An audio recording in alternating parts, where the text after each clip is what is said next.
বরিশাল মহানগরীতে প্রতিদিন পানির চাহিদা রয়েছে প্রায় ৭ কোটি লিটার, কিন্তু সিটি কর্পোরেশন থেকে প্রতিদিন সরবরাহ করা হচ্ছে মাত্র ৩.৫ কোটি লিটার। এতে নগরীর বিভিন্ন জায়গায় দেখা দিয়েছে পানির সংকট। নগরীর এই বর্ধিত এলাকাটিতে এখন পর্যন্ত এসে পৌঁছায়নি সিটি কর্পোরেশনের পানির লাইন।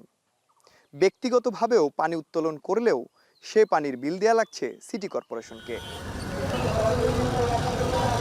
৬৮ বর্গ কিলোমিটার আয়তনের বরিশাল সিটি কর্পোরেশনে মাত্র ৩১ বর্গ কিলোমিটার এলাকায় পানির সংযোগ আছে, কিন্তু সিটি কর্পোরেশন কর্তৃপক্ষ পুরো শতভাগ এলাকার বাসিন্দাদের থেকেই আদায় করছে পানির বিল।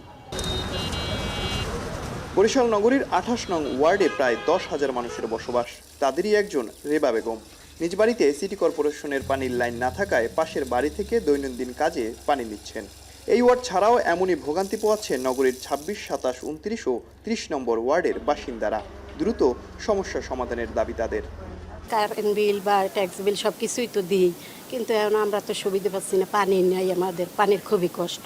অন্য মানুষের বাসা দিয়ে পানি এনে আনিয়ে খাই, এখন যদি আমাকে পানির লাইন একটু হইতে বুঝছেন, আমাকে অনেক সুবিধা হইতে। আমরা আবেদন করছিলাম যে আমাকে একটু পানি যদি দিতে, তাহলে আমরা অনেক ভালো হইতে। আমাকে সিটি কর্পোরেশনের থেকে সাপ্লাই লাইনের বিল যাচ্ছে, কিন্তু আসলে আমরা এরকম পানির কোনো ফ্যাসিলিটি পাচ্ছি না। প্রতি মাসের বিল দেওয়া লাগে, কিন্তু এরা নেয় যে ৩ মাস অন্তর। হ্যাঁ, 3 মাসে ৬০০ টাকা পার মান্থ নেয়, ২০০ টাকা। নাগরিক সমাজের প্রতিনিধিরা বলছেন, ওয়াসার মতো কোনো প্রতিষ্ঠান বরিশালে না থাকলেও নানাভাবে পানির বিল আদায় করছে সিটি কর্পোরেশন। এছাড়া ট্যাক্সের সাথেও দিতে হচ্ছে পানির বিল, এরপরও কমছে না পানির সংকট। বরিশালে 2টি ওয়াটার ট্রিটমেন্ট প্লান্ট নির্মাণের কাজ চলছিল, সেটি কিন্তু এখন পর্যন্ত হস্তান্তরিত হয়নি। আমরা শুনেছি সেটি পরিত্যক্ত ঘোষণা করার পথে। সুপেয় পানি যাতে নিশ্চিত করা যায় এবং সেটি যেন সহজলভ্য হয় এবং অর্থের বিনিময়ে সেখানে যেন কোনো কারসাজি না থাকে। পানির চাহিদা মেটাতে না পারলেও জনগণের কাছ থেকে পানির বিল আদায় করাকে বিধিসম্মত হিসেবে দেখছেন বিসিসির কর্মকর্তা। বলছেন, হোল্ডিং নাম্বার থাকলেই দিতে হবে পানির বিল। একই সঙ্গে টিউবওয়েল স্থাপনেরও ফি রয়েছে। তবে পানির সংকট দূর করতে নির্মিত ওয়াটার ট্রিটমেন্ট প্লান্ট চালু করার কথা বলছেন তারা।